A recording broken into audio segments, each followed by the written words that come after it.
औज़ुबिल्लाहिमिनश्शैतानिर्रजीम बिस्मिल्लाहिर्रहमानिर्रहीम अल्लाहुम्मा सल्लि अला मुहम्मदिन व अला आलि मुहम्मद कुल रब्बि ज़िदनी इल्मा। अस्सलामु अलैकुम रिस्पेक्टेड स्टूडेंट्स, आपने 131 से लेकर 140 तक अच्छे तरीके से लेक्चर सुना, मिसालें भी दी, लेकिन अब ये आज के लेक्चर के तसलसल में ये दूसरा लेक्चर है जिस पर आप लोगों से पहले गुजारिश की गई कि केस लॉ की रोशनी में हम कानून शहादत को समझेंगे। आज जो केस लॉ मैं आप लोगों को पेश कर रहा हूँ और जो इस वक्त हमारे ज़ेर बहस है, इसमें बिलखसूस गवाहान के जो दर्जे हैं, उनकी अहमियत और उनकी अक़साम, बिलखसूस होस्टाइल विटनेस क्या होता है, चाइल्ड विटनेस क्या होता है। अदालत आलिया ने खूबसूरती से इसे बयान किया है। तो पहले हम साइटेशन में आप लोगों को बता दूं, ये Peshawar honourable Peshawar high court का फैसला है 2015 पीसीआर एलजे 369 रिपोर्टेड है ये। अब ये हमारा ऑनरेबल डिवीजन बेंच है, इसमें अयूब एपिलांट है वर्सेस मुनसिफ एंड अदर्स। अब इसके ब्रीफ फैक्ट्स आप लोगों को बता दूं कि इल्ज़ाम ये था, इस्तगासा कहानी ये थी कि सगे भाई ने सगे भाई को कत्ल कर दिया और सगा भाई मुस्तगीस है। वेरी सिंपल, नाम इसमें लिखे हुए हैं, आप लोग मजीद ज़रा देख लेंगे। अयूब, मुनसिब। अब ये अयूब पर जो वो शख्स है जिस पर कत्ल का इल्ज़ाम लगाया गया। अब मुनसिब कौन है? ये मुस्तगीस है। अब आगे आप मजीद देखेंगे कि हबीबुल्लाह है बंदे का नाम जो कत्ल हुआ। अब ये पिशावर का वाकया है, बड़ी मुख्तसर सी कहानी है, नहीं कोई ज़्यादा लंबा चौड़ा लंबा रोला। मुख्तसर कहानी ये है कि मुस्तगीस थाने पहुंच कर क्या बयान देता है। नाश भी अपने भाई की थाने में ले जाता है। क्या कहता है कि जी ये मकतूल मेरा सगा भाई है। तो इसको मुल्ज़िम अयूब ने पिस्टल का फायर करके कत्ल कर दिया है। वजह, मोटिव, कोई इनका बामी अल्टरकेशन थी, कोई जैसे झगड़ा वगैरह हो जाता है, तू तकरार हो जाती है, उसकी बिना पर कत्ल हो गया है। ठीक है जी। उसके बाद पुलिस मौके पे आती है, जाए नक्शा मुलाहजा खून आलूद मट्टी और जितनी भी सारी कार्रवाई 302 के ट्रायल में मैं सारी आप लोगों को मुतअद्दिद बार बता चुका हूँ। वो सारी कार्रवाई होती है, मुल्जिम के खिलाफ सफिशिएंट एविडेंस आ चुकी होती है। अब ऑनरेबल हाई कोर्ट में जो फैसला आता है ऑनरेबल ट्रायल कोर्ट का, फाजिल अदालत ट्रायल उस मुल्जिम को सजाए उम्र कैद देती है। अब शहादत में क्या हुआ, वही मुस्तगीस आकर बतौर PW1 अदालत को क्या बयान देता है। लेकिन इससे पहले आप लोग थोड़ा सा बेसिक्स देख लें कानून की, फौजदारी कानून की क्या है। बेनिफिट ऑफ डाउट जानते हैं क्या होता है। ड्यूटी ऑफ प्रोसिक्यूशन, प्रोसिक्यूशन ने साबित करना है केस को। Primarily, prosecution was duty bound to establish guilt against accused without any shadow of reasonable doubt by producing, आप सुने, trustworthy, convincing and reliable evidence having intrinsic worth। अब ये intrinsic worth क्या होती है? intrinsic लफ्ज़ है इसका असली, हकीकी, जो नेचुरल हो ना, उसे कहते हैं intrinsic worth। To enable the court to draw conclusion. अब ये देखें कंक्लूजन कैसे ड्रा होती है, फैक्ट्स पर होती है। फैक्ट्स क्या होते हैं? जो अदालत के सामने गवाहन के बयानात हुए हैं, जो डॉक्यूमेंट्स आए हैं, वहां से अदालत ने इन्फ्रेंस ड्रा करना है। रिबाटेबल, अनरिबाटेबल एविडेंस क्या थी, कंक्लूसिव प्रूफ क्या है। अब जज साहब ने फैसला करना है ना। बेसिक पहले डॉक्यूमेंट है FIR, जहां से काम शुरू हुआ। उससे पहले आप देख लें दरखास्त अंदराज पर्चा है, वहां से criminal law set in motion होता है। 154 को आप देखेंगे। अब देखें ना, दरखास्त अंदराज पर्चा डॉक्यूमेंट है, कानून शहादत हम पढ़ रहे हैं, डॉक्यूमेंट की तारीफ में आता है, पब्लिक डॉक्यूमेंट भी कहते हैं इसे। अब जो दरखास्त इंदराज पर्चा है वो भी पब्लिक डॉक्यूमेंट बन गया। अब इसकी बाबत शहादत हो रही है। सीआरपीसी को हम कानून शहादत के साथ क्यों जोड़ रहे हैं? आप लोग खुद ही सुन रहे हैं क्यों जुड़ा जा रहा है। That the prosecution has succeeded in establishing accusation। अब establish को आप लुग़वी मफ़हूम देखें ना, अंग्रेजी जबान का लफ्ज है। एस्टेब्लिश करना है किसी चीज को। मिसाल देता हूँ, बिल्डिंग बनानी है ना, कंस्ट्रक्शन करनी है भाई, सिरे से आप सारा काम करेंगे। पहले उसकी फाउंडेशन बेसिक होगी, उसके बाद टॉप 5-10 मंजिला खड़ी होगी। अब एस्टेब्लिश केस भी ऐसे एस्टेब्लिश होगा सिरे से, लाइक बिल्डिंग। इसका भी एक अपना तरीकाकार है। जैसे लाज है ना, इंजीनियरिंग लाज उस पर लागू है। इस पर जो पाकिस्तान का क्रिमिनल लॉ है वो लागू है। अप्लाई लागू किसने करना है? जज साहब ने करना है। मशीनरी उसे प्रोवाइड कर दी गई है, वकला साहब मामनत करेंगे। पुलिस की ड्यूटी है, कोई क्राइम ऑफेंस हो जाए पुलिस ने इन्वेस्टिगेट करना है। अच्छा, तो if it would come to the conclusion that the charges so imputed against accused had not been proved beyond reasonable doubt, then accused would become entitled for acquittal। Acquittal कैसे होती है, equity accused कैसे होता है, ये सारे हालात व वाकयात हैं। अब ये जज साहब इस तरह की बातें लिखते हैं ना, ये हमारा सेटल्ड लॉ है। केस लॉ किसे कहते हैं? कभी इस लफ्ज पर गौर करना। पीपीसी लॉ है, सीआरपीसी लॉ है, कानून शहादत लॉ है, और एक टर्म है केस लॉ। फिर लागू हैं, एप्लीकेबल हैं असूल। नीचे वाली अदालतें मातहत हैं। जो क्वेश्चन ऑफ लॉ सेटल हो जाए, उन असूलों पर नीचे वाली अदालतों ने अमल करना है। इंटरप्रिटेशन कर दिया बड़ी अदालत में। अब reasonable doubt, then accused would become entitled for acquittal if any single and slightest doubt was created, benefit of it must go to the accused, and that was sufficient to discredit the prosecution story। Person charged with criminal offense was to be saddled with the liability। अब सैडल्ड क्या है? Liability के साथ उसे जोड़ा जाए, जिम्मेदारी बाखूबी sir अंजाम दी जाए। देख लीजिएगा मतलब इसका क्या है। सरे दस मेरे जहन में नहीं आ रहा, लेकिन वो जो सेंस बन रही है ना उसी के हिसाब से मैं बयान कर रहा हूँ। Only if prosecution has established its case against him beyond reasonable doubt। prudent man, बहुत दफा बता चुका हूँ। जज साहब के सामने पूरी मिसल है, गौर से देखना है कि प्रोसिक्यूशन ने एस्टेब्लिश किया है या नहीं किया। अब मेन हमारा आज का टॉपिक, अभी आर्टिकल 150 का हवाला दिया गया, अगरचे हम उस पर पहुंचे नहीं है। इंशाल्लाह ताला कल परसों हमारा वो लेक्चर होगा। Benefit of doubt, hostile witness, child witness, evidentiary value, prosecution case mainly hinged upon the testimony of a hostile witness. पता है इसका क्या था? ताकि थोड़ा सा बैकग्राउंड मजीद आगे बता दूं। अब जो मुस्तगीस ने बयान दिया पहले अदालत में भी और उससे कबल थाने में कि मेरे भाई ने मेरे भाई को मेरे आंखों के सामने पिस्टल से फायर करके कत्ल कर दिया है, ये एफआईआर कहानी। अब अदालत में उस साहब ने क्या आके बयान दिया PW1 बतौर, कि मैं तो सोया हुआ था, उठा तो मेरे भाई की नाश पड़ी थी। आगे एग्जैक्ट वर्डिंग भी बता दूंगा। इसी मौके पर जब एग्जामिनेशन चीफ हुआ, सरकारी वकील साहब ने दरखास्त दे दी, रिक्वेस्ट कर दी हॉस्टाइल डिक्लेयर किया जाए। हॉस्टाइल क्या होता है? जो भाग जाए, मुकर जाए, अपनी बात से फिर जाए। अंग्रेजी लफ्ज है ना, दुश्मनी में भी आता है। अब प्रोसिक्यूशन के साथ उसने दुश्मनी कर दिया है, इसे हॉस्टाइल कहा जाएगा।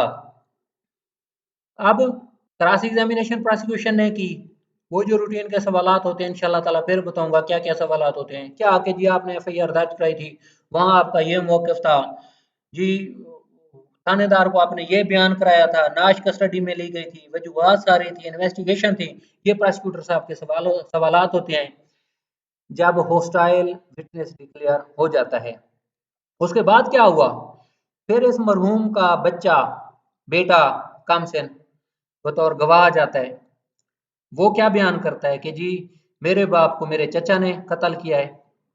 अब वो उसका गवाह बन जाता है, लेकिन डॉक्यूमेंट्स में वाकया है तकरीबन सुबह का फर्स्ट टाइम का, लेकिन उस बच्चे की जो डॉक्यूमेंट्स पर आमद है वकूए पर, वो 2 बजे की है। अब हॉस्टाइल विटनेस का क्या तरीकाकार होगा? कानून ने क्या कहा है? चाइल्ड विटनेस इंतहाई खतरनाक, इंतहाई मशकूक गवाह कानून की नजर में समझा जाता है। क्या वजूहत है? एक तो वो शरीयत को नहीं समझता। जब हलफ होता है ना, तो गवाहान हमारा मुस्लिम सोसाइटी है। अमूमी तौर पर जो नेक साले गवाह होते हैं, सच बोलते हैं। बच्चे के बाबा तो कोई पता नहीं है, बच्चा चालाकियां, मकारियां, अयारियां, मासूमियत सीख जाता है और ऐसे बात करता है जैसे बिल्कुल सच हो। ये साइकोलॉजी के सवालात हैं और हकीकत है ये। आप लोगों के माशाल्लाह छोटे बहन भाई होंगे, बच्चे होंगे। आप लोगों को पता होगा बच्चा कितना मक्कार और अय्यार हो जाता है छोटी उम्र में। क्या-क्या वो करता है। मासूमियत होती है लेकिन चालाकी भी हद से ज़्यादा होती है। अब देखें ना 4-5 साल का बच्चा है, उसे किसने चालाकी मासूमियत सिखाई है? उसने कोई अपना मतलब घर से निकालना है, बाप से या माँ से। यकीन करें, बहुत दफ़ा तजर्बे में आया है कि वो ऐसा लुक़्मा डालता है बाप को या माँ को, यकीन करें वो अपना मतलब पूरा कर जाता है। फ़र्ज़ किया बच्चे को मोबाइल चाहिए, आज का जो मोबाइल दौर चल रहा है। पहले वो माँ-बाप को तरीके से खुश करेगा। दोस्त बता रहे थे बहुत खूबसूरत बात है। कहते यार मेरे बेटे की अक्ल देखो, अक्ल दंग रह गया, उम्र सिर्फ अभी 4 साढ़े 4 साल है। क्या जी? सुबह-सुबह बाप के पास पहुँच गया, फूल हाथ में पकड़े हुए थे चमेली के। पापा ये आपके लिए गिफ्ट लाया हूँ। बाप खुश हो गया, 2-4 किस कर दिए खुशी में साथ। पापा मुझे मोबाइल तो दें। ये है वैसे ही नेचुरल में ये हकीकी वाकया है। अब ये देखें बच्चे का अल्लाह जानता है क्या उसे किसने ये अक्ल सिखाई। हालांकि बच्चे ने नेचुरल किया था, उसे सिखाने वाला भी नहीं था। अल्लाह की अता थी, इत्तेफाक था या क्या था। अब देखें ये could not be altogether left out of consideration. किसकी hostile witness and a child witness effect. Evidence of hostile witness could not be altogether left out of consideration, but its testimony had to be considered with caution and care. Determination test for truthfulness of such witnesses, hostile का और बच्चे का, was corroboration. Corroboration बेटा ताईद होती है, तरदीद नहीं। ताईद ताईद कहते हैं कि एक सिलसिले को तसलसल को आगे बढ़ाना। तरदीद होता है पहले वाली बात से मुकर जाना या पहले जो बात आ गई है उसकी एक्सप्लेनेशन कर देना कि जी पहले वाली बात और थी, हकीकत और है। तरदीद कहते हैं जिसे, कह देते हैं पहले जी बयान मसलन जो एलानिया नहीं जा रहे होते नैब की तरफ से या और पंजाब पुलिस या और महकमों की तरफ से कि जी ये जो बयान मंसूब किया गया है इसकी हम तरदीद करते हैं, इस तरह का कोई वाकया नहीं है, ये तरदीद है। तायद ये होती है कि जो पहले है वही ठीक है। अब अदालत ने तायदी शहादत देखनी है। अगर चाइल्ड विटनेस आ जाता है या हॉस्टाइल विटनेस आ जाता है, कॉन्सिक्वेंटली उसकी इंडिपेंडेंट तायद देखनी है कि ये बच्चा सच भी बोल रहा है या ऐसे ही लगा रहा है, चलाकियां मक्कारियां दिखा रहा है, शोखियां दिखा रहा है। हॉस्टाइल विटनेस का भी यही है। Was corroboration from independent source and conformity with the remaining evidence. अब जो रिमेनिंग एविडेंस है उसकी corroboration किस हद तक हो रही है? Statement of the complainant in absence of independent corroboration was not to be made basis of conviction of accused. मफहूम ये है बच्चा उसका बयान हुआ है, शहादत हुई अदालत में, अगर उसकी तायद इंडिपेंडेंट नहीं हुई है तो कन्विक्शन नहीं हो सकती। Intrinsic value of such testimony of such witness had to be adjudged and it was not safe to rely upon the statement of child witness. Intrinsic value क्या होती है? गौर से देखिएगा। Unless corroborated as rule of prudence. अब rule of prudence क्या है? बहुत दफा अक्ले सलीम इंसान क्या कहता है या असूल क्या होने चाहिए? अब great caution was to be taken that in the evidence of child element of coaching was not involved. In the present case, no corroborative piece of evidence had been produced by the prosecution to support the statements of such two eyewitnesses. अब भाई ऐसा hostile हो गया और दूसरा बेटा साहब आ गए, इंडिपेंडेंट कोराबोरेशन है ही नहीं।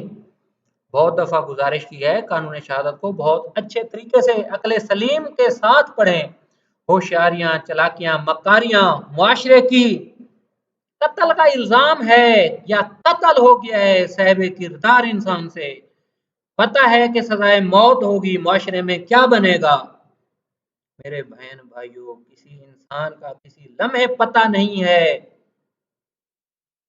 कानून शहादत आर्डर को इस लिहाज से पढ़ना है, शक की नजर से, ये मानना नहीं है, हर जाविये से, हर एंगल से, हर चीज को देखना है।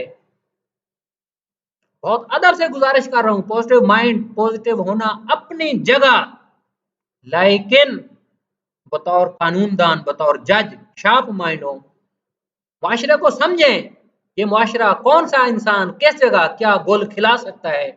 अक्सर होता है सगे बाप, सगे भाई, सगी माँ औलाद का कत्ल कर देती है, भैं किसी और पर देते हैं, दुश्मन पर, मामलात क्लियर हो जाते हैं, मामलात क्लियर करना कोशिश करते हैं।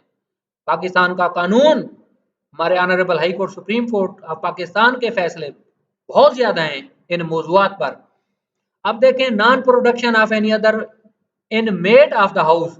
अब इनमेट रिहायशी उस घर का, अब शायद ये कानून, ये कहानी इस्तगासा में आ रही है और भी घर वाले मौजूद थे, खातून भी थी और मर्द भी थे, बाकी वो क्यों पेश नहीं किया गया। And subsequent change of initial version of the occurrence by the complainant. अब मुस्तगीर साहब ने अदालत में और बयान कर दिया, not only would seriously reflect upon the credibility of his testimony, but also create a reasonable doubt regarding the correction of the subsequent version of homicide death of the deceased set up by the prosecution।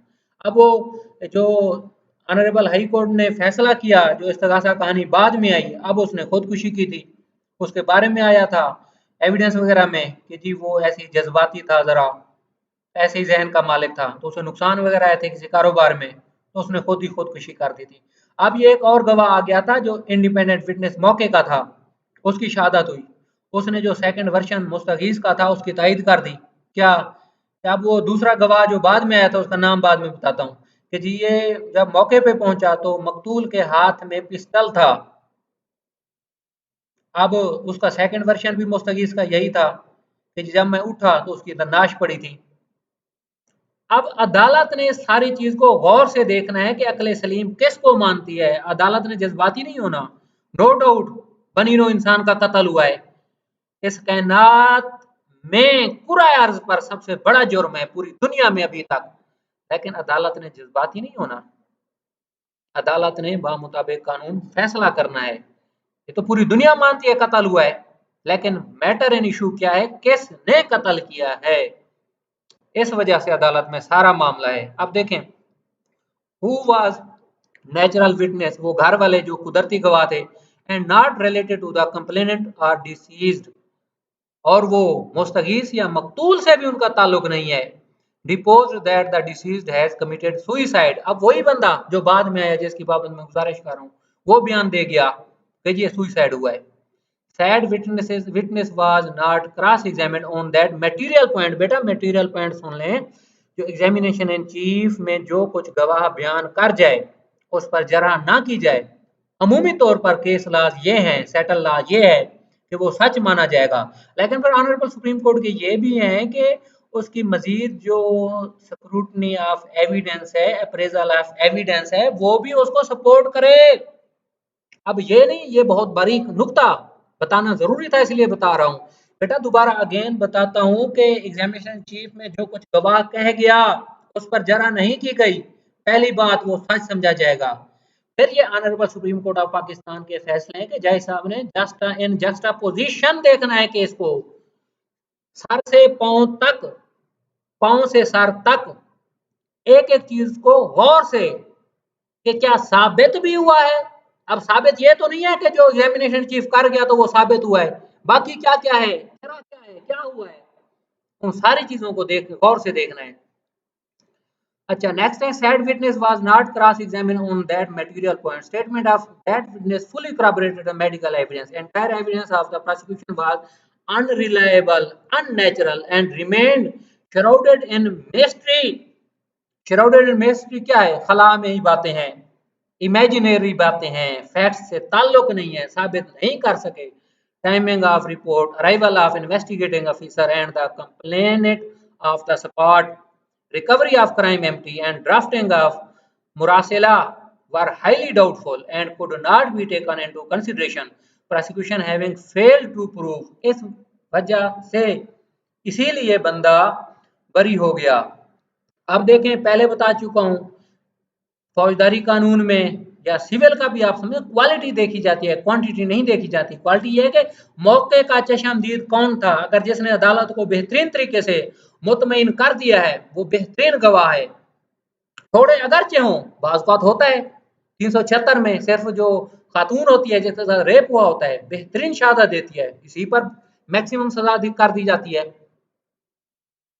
और बाकी 10-15 गवाह 302 में होते हैं, लेकिन quality वो नहीं होती जो रिक्वायर्ड होती है, बंदे बरी हो जाते हैं। Was the rule, quality was the rule, but non production of most natural and material witnesses of the occurrence would strongly lead to an inference of prosecutorial misconduct। बात नहीं आती है ना मुस्तगीज की, प्रोसिक्यूशन साइड की, हाँ हॉस्टाइल हो गया लेकिन सरकार तो मौजूद है, फाजिल सरकार तो मौजूद है, कंप्लेनेंट कौन है, मुस्तगीज है करके, लेकिन रियासत की सारी जिम्मेदारी है। रियासत ने एक एक चीज को गौर से देखना है। एडीपीपी साहब फैसला नहीं कर सकते थे ये हॉस्टाइल हो गया है, बाकी वो क्यों नहीं पेश किया, करें पेश, जो हकीकी फैक्ट है वो सामने अदालत के रखें, किसी को पेश नहीं किया गया। अब अदालत क्या करे, अदालत ने इंसाफ करना है, गवाह नहीं इकट्ठे करने, which would only be considered as a source of undue advantage, but an act of suppression of material facts causing prejudice to accused, act of withholding of most natural and material witness of the occurrence। बेटा ये natural बातें हो रही हैं, 129 को जरा दोबारा देखिएगा, क्या ये जो अभी लफ्ज मैंने बोले हैं इनकी आपको वहां से खुशबू आएगी? would create an impression that the witness in question, if would have been brought in court, he might not have supported the prosecution. In such eventuality, the prosecution must not be in a position to avoid the consequence। अब ये 132 134 आज का मौजू, non cross examination of material witness effect material evidence which came in examination in chief, if not examined would accepted as correct। पहले बता चुका हूं, वजाहत भी अच्छे तरीके से कर चुका हूं। क्रिमिनल ट्रायल क्या है, evidence, appreciation of tainted evidence, non corroboration of one piece of tainted evidence could not corroborate another tainted piece of evidence। कोई बच्चे का था ना, बच्चे के बारे में ये बात की गई है, कोई एहतियात हद से ज्यादा करनी चाहिए अदालत को इन मामलात में। अब बेनिफिट ऑफ डाउट क्या है, इसको आप जरा देख लें गौर से। Whenever slightest doubt was created in the judicial mind of court, that should be extended to accused as a matter of right and not as grace। रसूल अकरम सल्लल्लाहु अलैहि वसल्लम, हमारे प्यारे नबी, रहमत नबी, उनकी हदीस है, अगर 100 गुनहगार छोड़ने पड़ जाएं तो छोड़ दें, लेकिन एक बेगुनाह को सजा ना दें। Slightest doubt, reasonable doubt in the mind of a prudent man। अक्ल सलीम जहां माने सारे फैक्ट्स, इस केस की पूरी कहानी आपके सामने रख दी है, आप बतौर जज, बतौर तालिब इल्म कानून फैसला करें हकीकत क्या है। अब जी ये थे हमारा आज का मौजू, अच्छे तरीके से सारा बता दिया है आप लोगों को, तो कहानी भी अच्छे तरीके से बता दी गई है। कोशिश ये है कि आज का सारा आपको समझ आ जाए 140 तक अच्छे तरीके से। अल्लाह ताला आप लोगों की ज़िंदगी दराज करे। नेक्स्ट इंशाल्लाह ताला फिर हम हाजिर होंगे, आप लोगों को बताएंगे। बहुत शुक्रिया, अल्लाह हाफिज़।